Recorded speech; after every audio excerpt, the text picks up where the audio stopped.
One man stood alone on a bridge, facing an army that could have swallowed a city whole, carrying nothing but a shield and a reason to stay. This is the true story of Horatius, the soldier who loved his home enough to become its last wall. Rome was still young then, still small, still learning how to survive. The year was 508 BC, and an exiled king wanted his crown back. He didn't come alone. He brought the mighty army of Lars Porsena with him. Their numbers stretched farther than anyone in Rome had ever seen, and between that army and the city stood just one thing: a narrow wooden bridge. If it fell, so would every home behind it. The enemy began to march. Slowly, the danger came closer. Rome had only a little time left and no time to waste. Its leaders knew they couldn't win with swords alone, so they made a harder choice: tear down the bridge with their own hands. But wood doesn't fall quickly, and the enemy wasn't far. Someone needed to stand in the gap and buy the city its last few minutes. One man stepped forward without being asked twice: Publius Horatius Cocles. They called him One-Eyed, a name earned in an older, harder fight. He didn't look back. He walked toward the danger like it was simply his to carry. Two friends walked with him, unwilling to let him stand there alone. Behind them, axes rang out against wood again and again. Ahead of them, the whole enemy army rose into view like a slow tide. It was more than any of them had ever imagined facing. Horatius planted his feet where the bridge grew narrowest. Here, only a few could reach him at once. A small mercy, but a real one. It wasn't much, but it was enough to hope with. The first soldiers reached the bridge, expecting no resistance at all. Instead, they found 3 men who refused to move. The fighting broke out fast, and close, and without mercy. Horatius stood at the front, taking the weight so his friends wouldn't have to. Behind him, the axes never slowed down. Soon, his 2 companions began to falter, their strength running thin. He turned to them gently, but firmly. Go now, while you still can.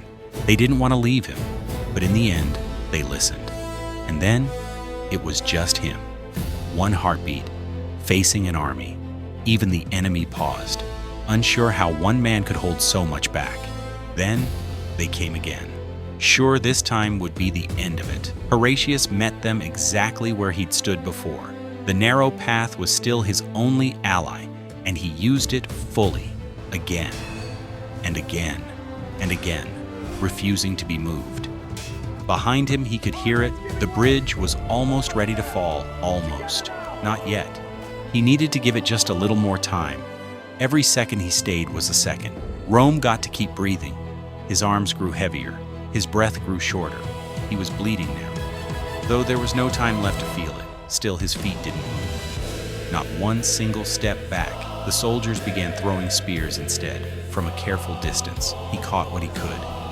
He let the rest pass by. Then, finally, the shout he'd been waiting for. The bridge was ready. He heard it, and he understood exactly what it meant. There was no going back. Now the enemy stood between him and home. Only one path remained, and it wasn't a path at all. The river, wounded, weighed down in armor, with danger closing from every side. The last beam gave way, and the bridge began to fall. He said a quiet word to the river, asking it to carry him gently, and then, still wearing every piece of his armor, he jumped. The water pulled hard against him, trying to take him under. Arrows struck the surface around him as he swam. He fought for every stroke, refusing to let the river decide his ending. On the walls above, the whole city held its breath and watched. No one was certain he'd make it, not even him. Little by little, the far bank grew closer. Roman hands reached into the water and pulled him home. He collapsed onto the shore, alive, and finally allowed to rest. Behind him, across the water, the bridge was simply gone. And without it, the enemy army couldn't reach the city at all. What should have been a swift invasion became a long, uncertain wait. Rome finally had what it needed most: time. One man's stand had quietly changed the shape of the whole war.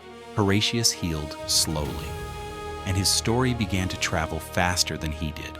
Rome gave him every honor it knew how to give. Later, they raised a statue of him right in the city's heart. For centuries afterward, parents told their children this same story. Poets took his stand and turned it into something like a prayer. Roman children grew up believing this was simply what courage looked like. Even now, 2,000 years later, people are still telling it. Not because he conquered anything, but because he chose to stay. One man decided the fate of a city and gave part of himself to do it. He didn't hold that bridge because someone ordered him to. He held it because in that moment, it needed to be him.